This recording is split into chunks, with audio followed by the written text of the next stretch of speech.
qaldı köhnə masamda. Adın səssizcə yaşayır yadımda. Külək gətirir unudulmuş səsi. Sən gedəndən bəri dəyişdi hər şey. Səni axtardım gecenin içinde, kölgen qaldı ürəyimin dibində. İtirdim səni yox özümü, yarım qaldı bütün arzularım. İtirdim gülüşümü, sözümü, səndən sonra sustu sabahlarım. Qayıtsam belə əvvəlki deyiləm, səni deyil keçən günləri istəyirəm. Yağış yağanda adını pıçıldadım.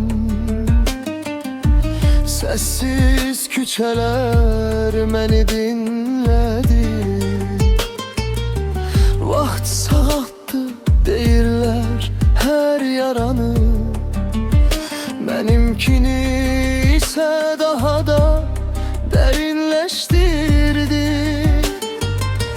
Bəlkə bir gün yollar yenə kəsişər, amma köhnə biz artıq yoxdur. Xatirələr qalar, insanlar dəyişər. Ürəyim bunu gecdə olsa anladı. İtirdim səni yox özümü, hər gecə adını küləyə dedim. İtirdim amma öyrəndim ki, bəzən sevənlər qovuşmur heç vaxt.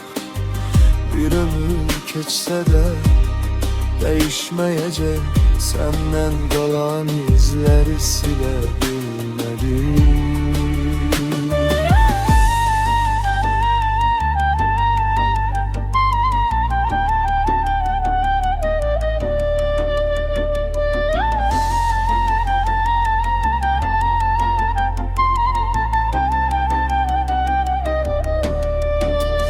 İtirdim səni yox özümü, yarım qaldı bütün arzularım. İtirdim gülüşümü, sözümü, səndən sonra sustu sabahlarım. Qayıtsam belə əvvəlki deyiləm, səni deyil keçən gün